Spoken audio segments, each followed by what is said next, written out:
Hello friends, कैसे हो आप सब। मैं शिखा चौहान स्वागत करती हूँ आपका आपके यूट्यूब चैनल स्टूडेंट इंडिया पे। तो अब हम इस वीडियो के अंदर क्या पढ़ेंगे, वाक्य और उसके भेद के बारे में पढ़ेंगे कि वाक्य और उसके भेद क्या होते हैं। हमने हमारी प्रीवियस वीडियो के अंदर शब्द और उसके भेद पढ़े थे। अब हम इस वीडियो में वाक्य और उसके भेद पढ़ेंगे। तो देखते हैं सबसे पहले कि वाक्य क्या होते हैं।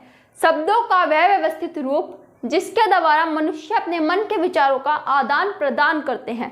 केवल शब्दों के मिलने से ही वाक्य का निर्माण नहीं हो जाता। 4-5 शब्द हैं, जैसे मैंने लिख दिया है, खाना, खाता, मोहन।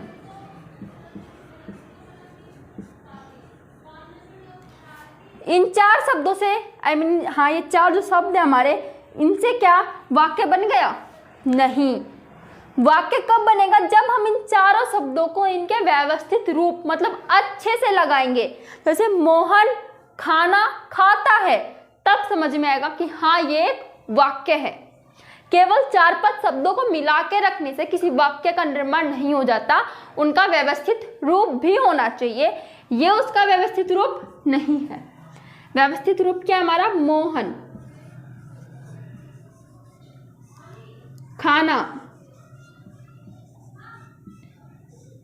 खाता है। यह है एक वाक्य का व्यवस्थित रूप, मोहन खाना खाता है। अब इससे हमें हमारे जो अंदर के विचार हैं वो समझ में भी आ रहे हैं, लेकिन इससे समझ में नहीं आ रहे। तो वाक्य ऐसा होना चाहिए जिससे हमारे विचार दूसरों को समझ में आए, और हर वाक्य के बाद में पूर्ण विराम जरूर आना चाहिए ताकि पता चले कि हाँ भाई ये वाक्य यहाँ खत्म हो चुका है। अगर आप पूर्ण विराम नहीं लगाओगे तो इसका मतलब ये वाक्य भी खत्म नहीं हुआ और आप और भी बातें कहना चाह रहे हो, लेकिन पूर्ण विराम लगते ही हाँ हमारा वाक्य खत्म हो चुका है। अब एक वाक्य के अंदर उद्देश्य और विधेय 2 अंग होते हैं। क्या होते हैं? उद्देश्य और विधेय। मोहन क्या हमारा उद्देश्य है और ये 3 क्या है हमारे? विधेय। केवल मोहन ही उद्देश्य है और जो बाकी का सब कुछ अभी तो ये 3 ही है, खाना खाता है।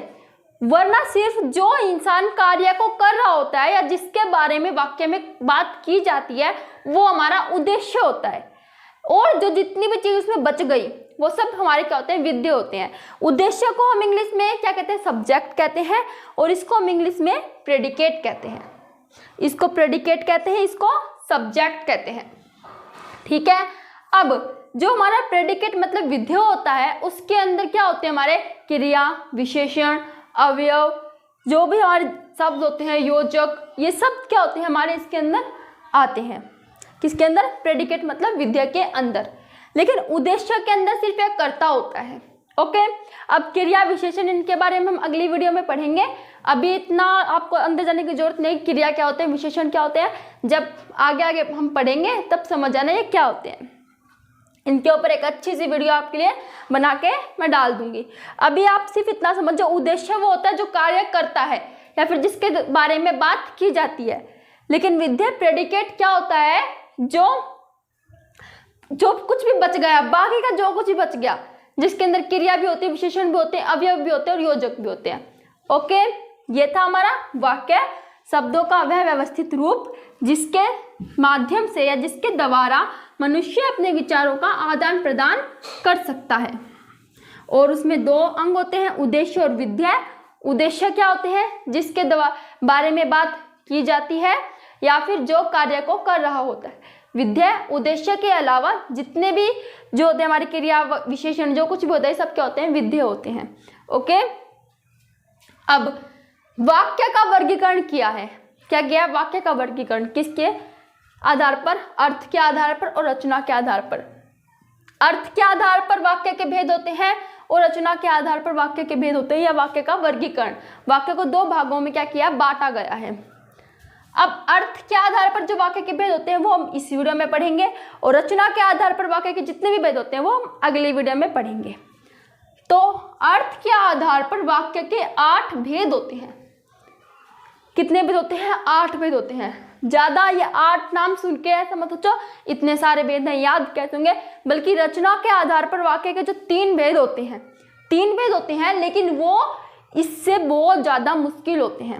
ओके, तो ये 8, इन 8 का तो ये है, अगर आपका नाम आ गया पेपर में, भाई हमारे इच्छावाचक के बारे में लिखो, नाम से भी आप यू लिख दोगे, लेकिन यहाँ पे अगर उसका नाम आ गया सरल वाक्य है लिखो, तो भी आप ये नहीं कह सकते सरल वाक्य, अरे जो वाक्य सरल हो, नहीं, बहुत अलग डेफिनेशन होती है, बड़ी भाषा होती है, जो अगली वीडियो में आपको बताऊंगी।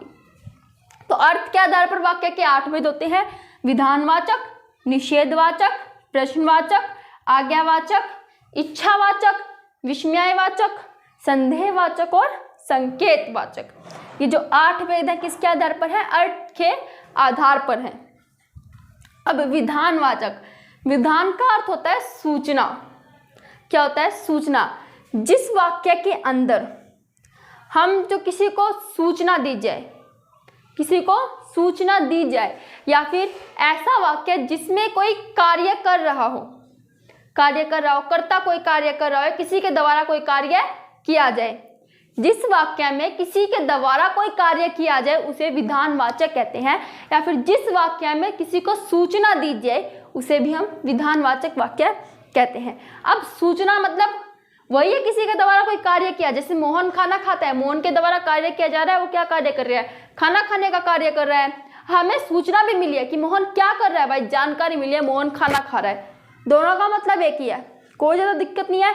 मतलब ये मान लो बिल्कुल सरल वाक्य है जो बिल्कुल नॉर्मल से हो, मोहन खाना खाता है, वह खेल रहा है, रमेश खाना खा रहा है, रमेश पढ़ रहा है, आज हमारे स्कूल की छुट्टी है, ये सब क्या है? विधानवाचक है, मतलब सूचना दी जा रही है और कोई कार्य किया जा रहा है इसके अंदर। ठीक है, ये हमारे विधानवाचक होते हैं जिस वाक्य में किसी के द्वारा कोई कार्य किया जाए या फिर जिस वाक्य में किसी को सूचना दी जाए। अब निषेधवाचक वाक्य, निषेध मतलब नकारात्मक, इसी के नाम से देखो नकारात्मक, निषेध मना, जिस वाक्य में किसी कार्य के न होने का बोध हो। मतलब भाई आज ये नहीं हुआ, मतलब नहीं शब्द, क्या है? नहीं शब्द का प्रयोग हो, आज हमारे स्कूल की छुट्टी नहीं है, क्या है? नहीं है। ठीक है, वो क्या हमारा निषेधवाचक वाक्य, जिसमें नहीं होने का, मोहन खाना नहीं खा रहा है, रमेश नहीं पढ़ रहा है, वह खेलने नहीं गई, ये सब क्या हमारे निषेधवाचक वाक्य है, जिसमें हमें किसी के ना होने की या फिर किसी कार्य के न होने का बोध हो, न होने के बारे में पता चले, वे सब निषेधवाचक वाक्य होते हैं। अगला क्या है हमारा? अगला है हमारा प्रश्नवाचक वाक्य। प्रश्न, अब निषेध नकारात्मक, प्रश्न मतलब प्रश्न तो आप लोग जानते हो गए, क्वेश्चन हमारे, तो जिस वाक्य में किसी से प्रश्न पूछा जाए या जिस वाक्य में प्रश्न का बोध हो उसे हम प्रश्नवाचक वाक्य कहते हैं। आप क्या कर रहे हो? कहाँ जा रहे हो? मोहन क्या कर रहा है? रमेश क्या कर रहा है? वह खेलने क्यों नहीं गई? रमेश आज इतना क्यों पढ़ रहा है? ये सब क्या है हमारे क्यों, मतलब जो सब जिससे हम किसी से प्रश्न पूछते हो, हाँ भाई हमें उसके बारे में पता नहीं है, हमें बताओ कि भाई वो क्या कर रहा है, क्यों कर रहा है ऐसा, उसने ऐसा क्यों नहीं किया, ये सब हम जानना चाहते हैं प्रश्न पूछने किसी से। तो जिस वाक्य में किसी से प्रश्न पूछा जाए उसे हम क्या कहते हैं? प्रश्नवाचक वाक्य कहते हैं। अगला है आज्ञावाचक। अब विधानवाचक मतलब सूचना दी गई थी, निषेधवाचक नकारात्मक, नहीं की ध्वनि आ रही थी, नहीं जो है हमारा वो हमें पता चल रहा था, प्रश्नवाचक जिसमें किसी से प्रश्न पूछा जा रहा था, आज्ञावाचक जिसमें आज्ञा दी जा रही थी। वाक्य के अंदर किसी को आज्ञा दी जाए, उपदेश दिया जाए, सलाह दी जाए, वे वाक्य कौन से होते हैं? हमारे आज्ञावाचक वाक्य होते हैं। जैसे तुम ये काम करो, मेरे लिए एक गिलास पानी लाओ, उसने भाई से कहा मेरे लिए एक गिलास पानी लाओ, चुप रहो, ये सब क्या हमारे इंग्लिश में बोलते हैं शट अप, हमने उसको आज्ञा दी चुप रहो, और वो करना ही पड़ेगा। कुछ ऐसे काम होते हैं जो करने ही पड़ते हैं। सलाह में मतलब आपको अपने माता पिता का आदर करना चाहिए, उसे सलाह दी। ठीक है, ये सब क्या होते हैं? हमारे आज्ञावाचक वाक्य होते हैं जिसमें किसी को सलाह दी जाए, आज्ञा दिया जाए या फिर उपदेश दिया जाए। ओके, इच्छावाचक वाक्य। अब जिस वाक्य के अंदर मनुष्य अपनी इच्छा, भाव और किसी को क्या करे, दुआएं दे, उन्हें हम क्या कहते हैं, इच्छावाचक वाक्य कहते हैं। जैसे कि सदा खुश रहो, हमेशा अच्छे से कार्य करो, ठीक है। और एक वाक्य और ले लो, एग्जाम्पल उदाहरण ले लो कि मेरा मन कर रहा है कि आज मैं बर्गर खाऊं।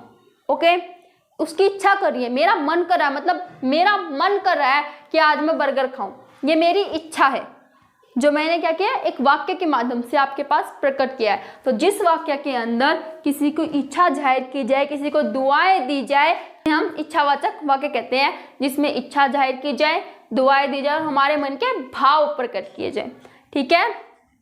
विस्मयवाचक,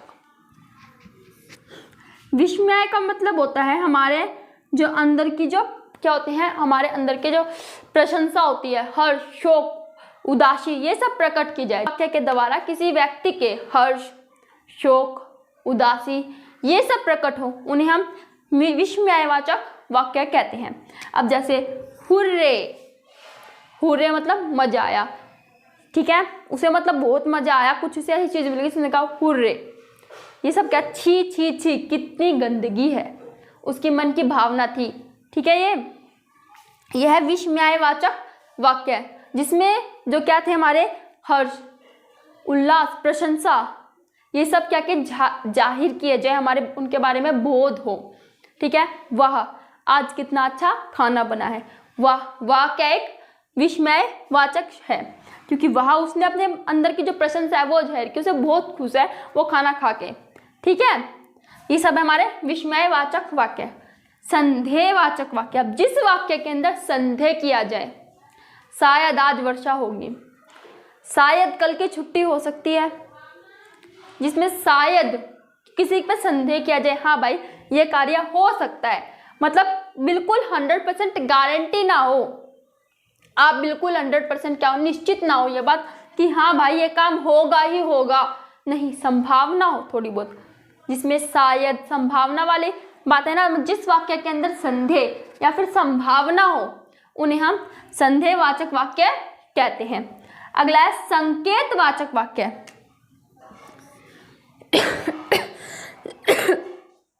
जिस वाक्य के अंदर संकेत किया जाए या फिर जिस वाक्य के अंदर कोई एक वाक्य दूसरे या फिर कोई एक कार्य दूसरे कार्य के ऊपर निर्भर हो, जिस वाक्य के अंदर कोई भी एक कार्य किसी दूसरे कार्य के ऊपर निर्भर हो, उन्हें हम संकेतवाचक वाक्य कहते हैं। अब एक कार्य दूसरे कार्य के ऊपर निर्भर हो मतलब अगर तुम मेहनत करोगे तो परीक्षा में प्रथम स्थान पाओगे। अब परीक्षा में प्रथम स्थान कब मिलेगा आपको? जब आप मेहनत करोगे। तो अगर आपको प्रथम स्थान चाहिए तो क्या करनी होगी? मेहनत करनी होगी। क्या? अगर आपको प्रथम स्थान चाहिए, मेहनत करनी होगी। प्रथम स्थान के लिए मेहनत करनी होगी मतलब वो वाक्य उसके ऊपर निर्भर करता है। मेहनत हम क्यों करेंगे? ताकि हम परीक्षा में प्रथम स्थान पा सके। परीक्षा में प्रथम स्थान पाना है, इसके लिए हमें मेहनत करनी होगी।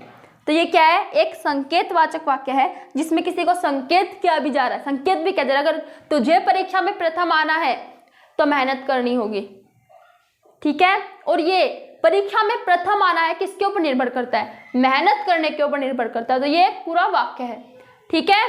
तो ये थे हमारे वाक्य क्या होता है? हमारा शब्दों का वह व्यवस्थित रूप जिसके द्वारा मनुष्य अपने विचारों का आदान प्रदान करता है। इसमें दो चीज होती है, उद्देश्य और विधेय।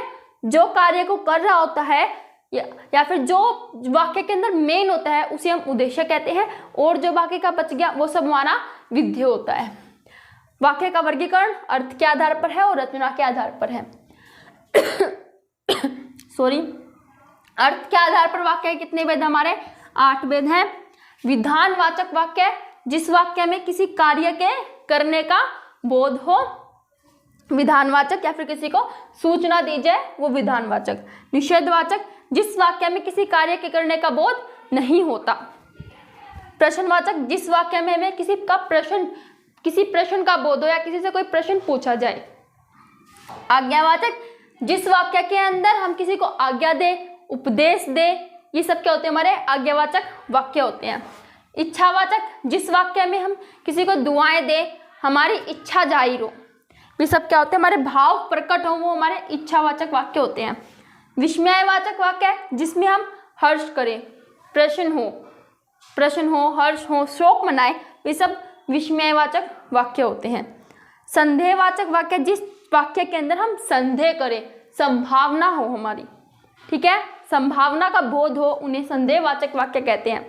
संकेतवाचक वाक्य, जिस वाक्य के अंदर संकेत हो या फिर जिस वाक्य के अंदर कोई एक कार्य किसी दूसरे कार्य पर निर्भर हो। जैसे अगर आप मेहनत करोगे तो प्रथम आओगे। प्रथम आना किसके ऊपर निर्भर करता है? मेहनत करने पर। तो हमें अगर प्रथम आना होगा, ये एक वाक्य है, तो किसके ऊपर निर्भर है? ये मेहनत करने के ऊपर निर्भर करता है। तो ये थे हमारे वाक्य। अगर आपको ये वीडियो अच्छी लगी हो तो इसे लाइक, सब्सक्राइब एंड शेयर करें। कोई डाउट रह जाए मुझे कमेंट सेक्शन में बताएं। Thanks for watching my video.